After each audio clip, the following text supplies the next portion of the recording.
Okay, so picking up right where we left off in our previous lesson, we now need to come in and start to make a few adjustments to some of the overall lighting of this image. Right now this is pretty good, but there is definitely some room for improvement. So one of the things I'm going to do is try to just kind of warm this image up a little bit. So a very quick and easy way I find to do that in Photoshop is to use something like my photo filter. So I'm going to click on this little button right down here. Let's drop on a photo filter. And the photo filter sort of acts like a gel on top of your camera. So with this we can start to switch between different warming effects, different cooling gels, and all different sorts of colors in here. So lots and lots of options to choose from.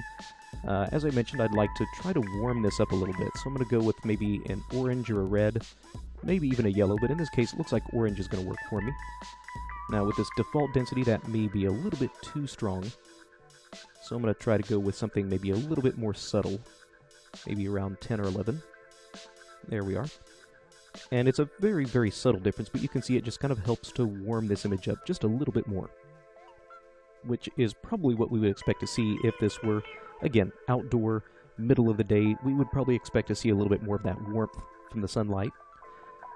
Now let's start to kind of play with the overall image a little bit more. One of the things that I find is almost a dead giveaway for some kind of a CG image is the fact that it looks just a little bit too perfect. So by coming in and adding a little bit of dirt, a little bit of age, that's one thing that we can do to add a little bit more imperfection. But also think about if this was something that we would see on our computer monitor, if we wanted to pass this off as a real image, this would be something that would be taken with a camera. So trying to get a little bit more of that camera appearance into this is really going to help to sell this illusion of having this be some kind of a real photograph. So let's come in, and essentially what I'm going to do is take everything that we have here and merge that into its own new layer.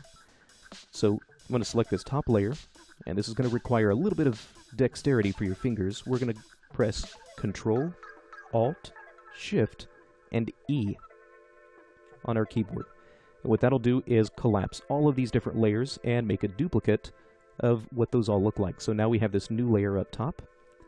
Now what I'm going to do is try to soften up this image overall just a little bit. So I'm going to take this top layer that we've just made. Let's go up to Filter, Blur, and I'm just going to drop in a quick Gaussian blur. There we are. So we can blur this out a little bit. Maybe just something like 5 pixels should work okay for my situation. Okay, so now we have this blurred image. Now I'm going to take this layer and set this to something like a linear dodge or an add mode.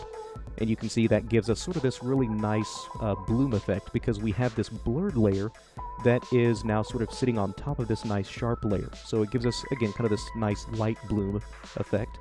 This is probably a little bit strong, so I'm going to take this layer 1 and bring its opacity down quite a bit. Maybe something like 25 to 30%. Okay. So looking at this, now it just helps to take a little bit of that sharpness and a little bit of that ultra crispness out of this image. Again, just sort of helps sell the illusion that this might be something that is a photograph, maybe has a tiny bit of blur to it, where a little bit of light has maybe started to bounce around inside the lens, and things like that. So this should sort of help at least a little bit. Now let's start to play a little bit more with some of the exposure on this. So once again, let's go into our overlay, or rather our adjustment layers, and let's use an exposure adjustment. Now this one you're going to find really, really handy because we can start to control, again, things like the overall exposure of our image, the offset, which lets us sort of crush those blacks and brighten those up if we need to for the darkest areas. Then we also have the overall gamma correction, which will let us apply sort of an overall darkening or a brightening effect to this. So with this we can, again, really start to have fun with this. So we can start to maybe dial up our exposure a little bit, maybe start to bring down this offset if we find that maybe we'd like to get a little bit more darkness into some of these shadowed areas. And maybe start to adjust our gamma as well.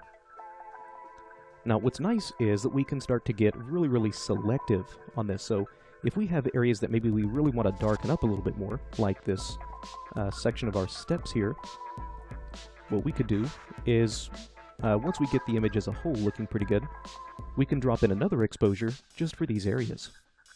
So I'll make a new exposure adjustment. There we are. And now I'll make my adjustment just looking at this area where maybe I want to get a little bit stronger shadow. So maybe pulling my exposure down, maybe starting to pull this offset down just a little bit. There we are, something like that. Okay, now once I have that set, this is where things really start to get fun. We can take our exposure and selectively paint out the effect of this overlay, or this adjustment layer, I should say. So I'm going to select the quick mask right over here, and I'm going to fill this with my background color, which in my case is black. So if I press Alt, or rather Control, backspace on my keyboard, that'll fill with this black color. So effectively now this exposure node has been canceled out, so the black is completely masking that out. Now I can come back with my paintbrush, set my brush to white, and now, maybe with a fairly low flow, I can come back in here, and again, with this mask still active, start to repaint some of these areas back in. There we go, so now I can paint some of that darker exposure back into this area, and now get my shadows looking right over here. And we can really do this for the scene as a whole, so maybe if we decide we want a little bit more darkness and a little bit more shadowed area on this side of the house, we can come in and quickly do that. Again, you'd probably want to take a little bit more time than what I'm doing. I'm just doing this really, really quickly for demonstration's sake. There we are. So pull the camera back, and now you can see if I turn this exposure on or off, it's now just affecting these areas that I had painted in. Now, on the same token, we can also maybe start to brighten up some areas that maybe we now feel are a little bit too dark. So just like before, bring in my exposure, and now just sort of looking at these areas that I would maybe want to brighten up a little bit. We can start to play with some of these, so maybe bring in my offset, or playing with the overall gamma correction just a little bit more. Just sort of fiddling around with these until I find something that is going to work for me. Okay, so we'll call that good. Now, that starts to brighten up the image as a whole, but just like before, Control Backspace to fill this with black. And now, with my brush and a nice white color and a nice low flow, we can come back in here and paint that area of exposure back in. So as we're starting to paint and reveal that area back into our image, you can maybe also take that, and if we feel that things like our trees are a little bit too dark, we could start to sort of brighten those guys back up. Very nice. So you can really start to see where we gain a tremendous amount of control over the look, the coloration, the exposure of this image without having to rely on re-rendering things again and again and again. That's why it's really important to not be afraid to take your images into these applications and do this extra little bit of polishing work, because it goes so much faster than trying to do it in 3ds Max. And really, you could take this just as far as you want. Looking at this now, I might feel like my sky is maybe a little bit too saturated. Maybe there's a little bit too much blue in here. Again, that becomes really, really easy to fix here. Just drop in a hue and saturation, and I'll set my color that I want to affect to my blues, or the blues in this image. I'll switch to this little eyedropper tool and then sample this piece of the sky. So now I can just sort of grab that and maybe start to bring the exposure, or rather the saturation, down a little bit. You can see I could crank it all the way down, or maybe just pull a little bit of that out. There we are. So compared to what I had before, where this just seems a little bit overly saturated, now I've just sort of pulled that back and made that a little bit more manageable, a little bit more realistic. Now, one last thing that I sometimes like to do for images, again, to just kind of make these look a little bit more like a photograph, is to actually add just a little bit of chromatic aberration.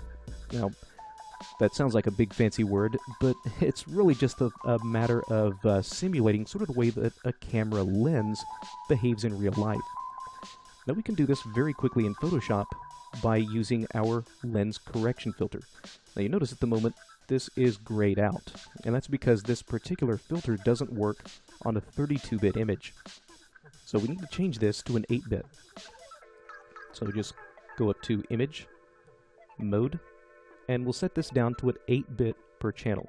I know that's sort of getting cut off on your screen, but it's going to be this topmost option, 8-bit per channel. Go ahead and tell it to merge. It's going to give us the option of doing some HDR toning on this. For my situation, I'm just going to leave this set to exposure and gamma, so that way I don't change or alter this image as I set this to an 8-bit. Press OK, and there we are. Now you can see this is an 8-bit image, and now I can go in and use my lens correction. So if I get in here a little bit tighter, the main area that I want to get into is this custom. So we can start to now introduce a little bit more chromatic aberration by sort of fringing the red, green, and blue channels. So with this one, subtlety is key. So I like to usually take my red channel, maybe bring that down a little bit, maybe start to introduce a little bit more fringe into the green, something like that. Now what this is essentially doing, this is probably going to be easiest to see over here. If you take a look, you can now start to see where we get maybe now a little bit more of this fringing in our image, where maybe the red and the green channels don't entirely match up. You can definitely see, if I set this back to 0, where before this is just a little bit too crisp. It almost looks a little bit unnatural. Whereas by shifting this a little bit, this is actually the way that a camera behaves in real life, where different wavelengths of light pass through the lens, but when they hit the sensor, those wavelengths don't always match up again precisely, and we start to get a little bit of this fringing effect. It's a very, very subtle effect if you use it properly, but again, just one of those things that we can do to kind of help fool the eye into believing that this image may have come from a photograph camera. Another thing that we can do within this lens correction is introduce maybe just a little bit of vignetting. So with this, we can start to now introduce a little bit of darkness toward the outer part of this lens. This is something that's pretty common, especially with older lenses or maybe with some cheaper lenses. But again, by just adding a little bit of this vignetting effect in here, we can just kind of fool the eye into believing that this could very well have come from a camera. Okay, so with that, go ahead and press OK, and now it's been applied. Again, you can really start to see a difference between what we had now versus what we had before, where this just looks a little bit too perfect to be believable. Okay, so looking at this, I mean, we can take this as far as we want, and you can start to see just how powerful these adjustments and these changes are to your believability of your final image. And again, we can make these changes much, much faster than we could ever do them in 3ds Max. So if I go into my history and go all the way back to the beginning, you can see this is what we started out with. This was the image that came out of 3ds Max. Now with a little bit of adjustment, this is what we have. So a night and day difference. We now have just a little bit of additional age to this image. That combined with things like this towel, the outlet, again, all the elements are there to where our eye would probably not have any problem believing that this image came from a camera and that this is a photograph of someone's real backyard.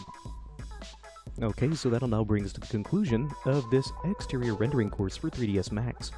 So over the course of this training, we've had a chance to talk about things like setting up our exterior lighting for our daylight system, coming in and making sure that our textures, materials, everything is gamma corrected and color corrected the way that it should be, how we can render out our images in a way that is going to give us a very high level of control, and then how we can start to really push our images to the next level of realism by relying on some kind of an external image editing application.